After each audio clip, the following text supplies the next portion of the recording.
Добрий вечір, Володю. Добрий вечір. Ви нарешті відважилися прийти в студію на телеефір. Правда, майже на рідний канал. І я вже уявляю собі реакцію недоброзичливців. А й правда, чому ви так рідко даєте інтерв'ю? Практично не ходите на ток-шоу. Так. Це така тактика? Боїтеся сказати щось зайве? Ні, нічого не боюсь. По-перше, дуже дякую за те, що ви мене запросили. Чесно кажучи, і тактика, і ні. Я не хочу, як вам сказати. Ток-шоу для мене, приходять туди люди, приходять різні політики. Конкуренти. Жорсткі так. запитання. Ні. Справа взагалі не в питаннях. Просто политики, коли не збираються вместе, вони починають собачитися. Таке док-шоу, а не ток-шоу. Ну, бачите, виборцям якраз важливо почути про всі ці проблеми, тому що вони дуже нагальні. І попри ваші високі рейтинги, ви все одно досі залишаєтеся для виборців темною конячкою. Вони не знають до кінця всіх ваших планів. І, зокрема, по оцих ключових темах, давайте зараз по них пройдемося. Насамперед про питання війни і миру. В 2014 році ви готові були стати перед Путіним на коліна, щоб не було навіть натяку на військовий конфлікт. Так ви тоді сказали. Путін вас не почув? Да, я вибачаюся, але що я вас перебиваю. Видите, у мене немає практики, видимо, в розговорі в студіях. Практикуємося потрішечки. Це було перед початком війни. Я сказав, я готов стати навіть на коліна, тільки не ставте на коліні Україну. Так, це не повна треба виривати цитата. там уривок. Я зараз готов на все раді. Це був емоційний спіч, тоді ще не було військових дій, але тепер війна. Ми всі відчували, що будуть військові дії. Тому всі були на таких емоціях. А тепер ви готові стати головнокомандувачем. Як зупинити війну? Що робити з Донбасом і з Кримом? Ну, прежде Чи є у вас план? Если мы победим, это будет первый шаг возвращения Крыма. Почему? Потому что я считаю, что возвращение Крыма может быть честным. Может быть, кто-то сейчас расстроится только после того, как сменится власть в России. Своим примером, если мы поменяем эту власть, мы покажем, так может быть. Вот такие, как мы, новые, приходят. А значит, можно и у нас так. Ця думка зрозуміла. Це перше. Донбас. Да, з приводу Донбасу, ви знаєте, ну, тут є декілька шляхів. Перший дипломатичный. Естественно, мы понимаем, что у нас есть минские договоренности, и все говорят, что они не работают. Конечно же, нужно продолжать минский процесс. Хотелось бы его расширить и туда... Ви вважаєте, що його можна реанімувати, оживити, і він працюватиме? Ретрансформировать, я бы даже сказал. Трансформировать. Як? Ну, добавить представителей США и Великобритании. Мы хотели бы расширить этот круг. Этот круглый стол. Но, вы знаете, мне кажется, номер один, что должно быть, это серьезная информационная война.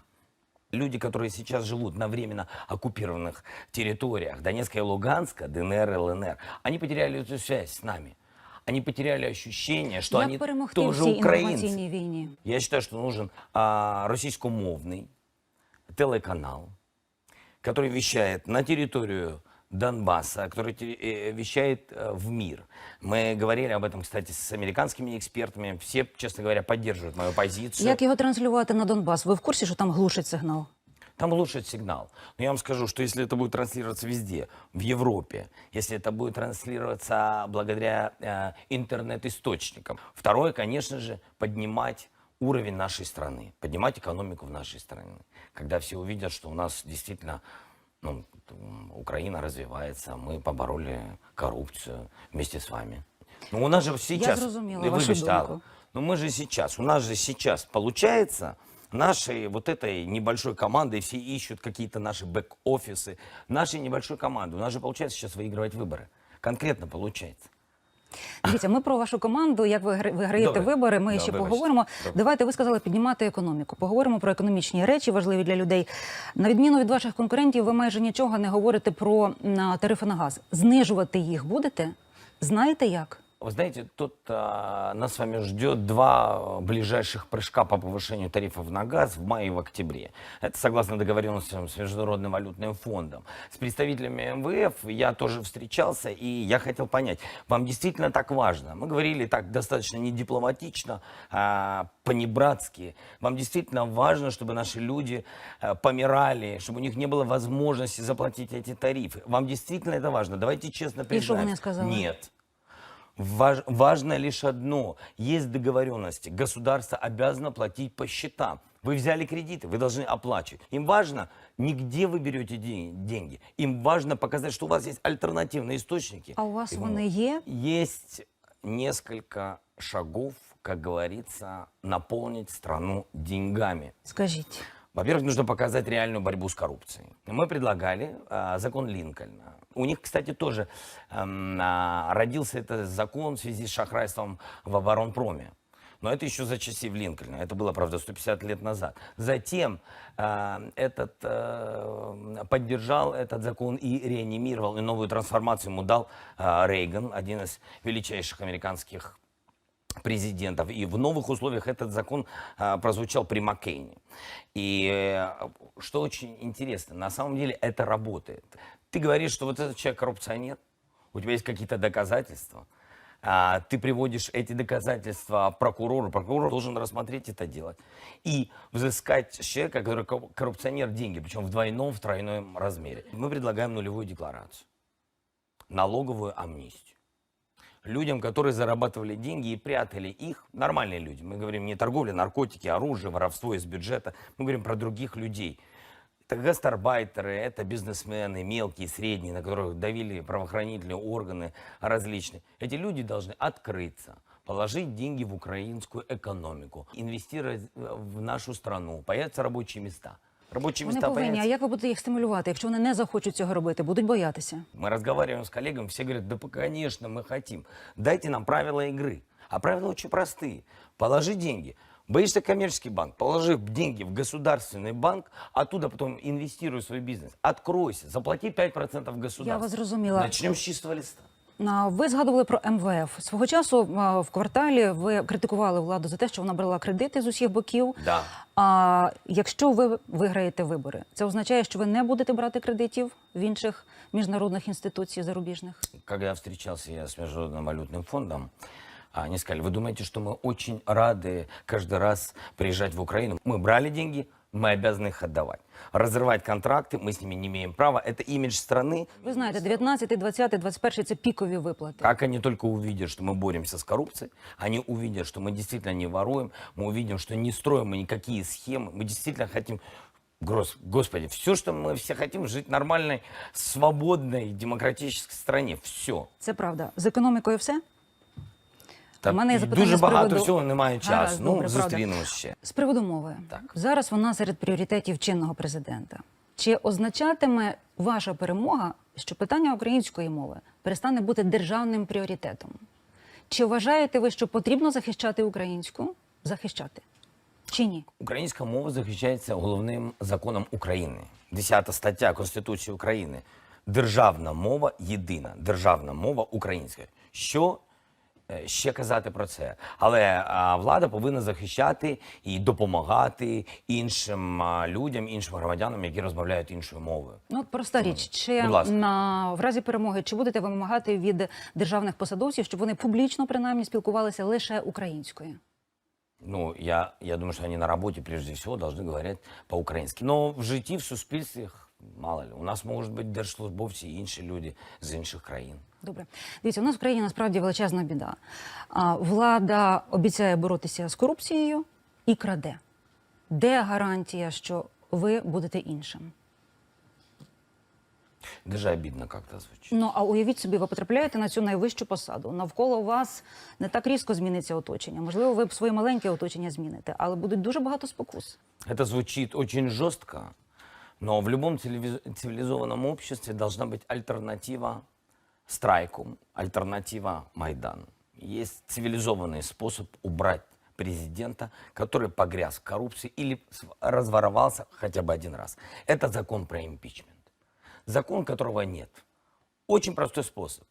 Не хотите доверять, не хотите верить моему опыту, опыту моего окружения, что я все вел честно и честно вел свой бизнес. Нет проблем. Давайте примем одним из первых законов, что, собственно говоря, мы и хотим сделать. Закон про импичмент. И все.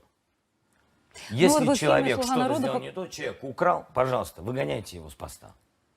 Ви в фільмі «Слуга народу» показали, як це важко зробити, провести через парламент, судячи з усього, добре знаєте. Якщо ви не виграєте вибори, ви підете на парламентські Да, своєю силою? обов'язково. Для того, щоб приймати такі подібні закони? Так, обов'язково. Так, добре. З приводу підозри в співпраці з Росією, ви обіцяли вийти з кіпрської компанії, Да. яка має акції компанії в Росії. Я не просто вышел Щоб из этой... порвати зв'язки з країною-агресором. Ви це зробили? Да, я не просто вышел из этой компании, я подписал выходы из всех на сегодня, независимо от того, как закончатся выборы, вообще из всех разных структурных компаний студии «Квартал 95», одним из учредителей которых я являюсь. Поэтому из всех. Это на пути, это длинная юридическая цепочка, но для этого не надо ждать 5 лет. Достаточно в течение, там, я не знаю, нескольких месяцев завершится вся эта юридическая сделка. Добре. З приводу вашої стратегії нової, ви закликали народ допомогти вам написати програму. Да. Що з цього вийшло? Ну, вы знаете, процентов на 50 люди нас в каких-то вопросах останавливали, в каких-то вопросах дополняли. Вот, к примеру, я вам скажу, что один из пунктов, который нам действительно помогли люди сделать по поводу, как наладить нормальный инвестиционный климат в Украине, когда люди знают, что такое Дуся, у которой очень много разных предприятий.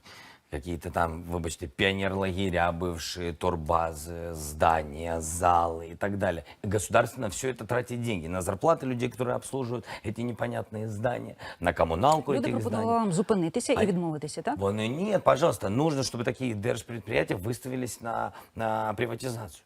Пожалуйста, пускай заходит инвестор. Украинский инвестор, западный инвестор. Пусть заходит и розвивають ці підприємства. Добре, а з приводу народного голосування за міністрів, всіх дуже цікавлять прізвища, щоб ви назвали. А кого ви бачите міністром економіки?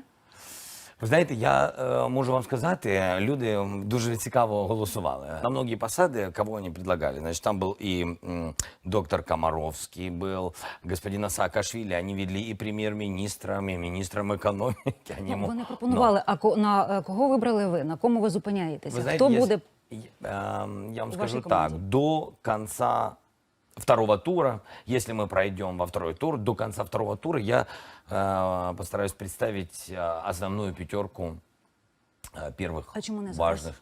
Зараз не можу.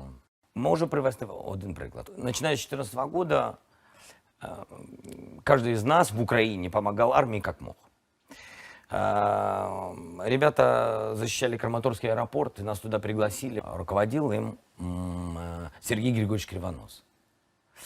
Пригласил, мы приехали. С тех пор мы в замечательных отношениях. Когда я решил баллотироваться в президенты, я действительно встретился уже с кандидатом в президенты Сергеем Григорьевичем Кривоносом. Я ему сказал, честно, в нашей новой команде, если мы выигрываем, я бы хотел видеть вас руководителем Генштаба. Он сказал, я там с большим удовольствием. А через 2-3 дня он снялся с президентской гонки в пользу действующего президента. Я не готов сегодня называть какие-то фамилии, я просто не знаю, чим все це може закінчитися. А, до речі, хто, крім народу, головні радники ваші? До чиєї думки буде прислухатися Володимир Зеленський, якщо переможе? Ну, сегодня... Хто буде ключовий для вас радник? Сегодня кто у нас есть? Во-первых, у нас есть большое количество действительно профессиональных юристов, и наши юристы Иван Баканов, и Руслан Стефанчук. Вот. Есть крупная у нас действительно IT-команда. Вот. Есть еще несколько людей, уважаемых экспертов в разной сфере, в сфере антикоррупционных органов. Можна назвати прізвища? Прізвище? Угу. Я не готовий вам сказати. Ну, есть, ну, хорошо, я, наприклад, скажу. Я просто боюсь, що ці люди потім пострадають. І я вот поэтому говорю. Рябошапка. Звідки гроші на вибори? Ви вже не раз заявляли, що Ігор Коломойський вам не допомагає. Ні, так, не але це допомагає. затратна історія. Я не думаю, що ви ведете виборчу кампанію тільки за свої власні заощадження. Вы знаете, я вам хочу сказать, что все политики, которые ведут кампании за счет каких-то финансовых групп, олигархов или бизнесменов, я считаю, что всех их обманывает. Нам с вами говорили, что компания стоит 100-150 миллионов долларов, все это заявляют. Наша компания на сегодня стоит 70 миллионов гривен. Это деньги мои, деньги моих компаньонов, учредителей студии «Квартал 95» и деньги друзей. Так что мы фактически сегодня думаем, 3 миллиона долларов будет стоить вся наша предвыборная кампания. Але дивіться, вам закидають, що трансляція «Слуги народу» на нашому каналі – це майже неприхована агітація.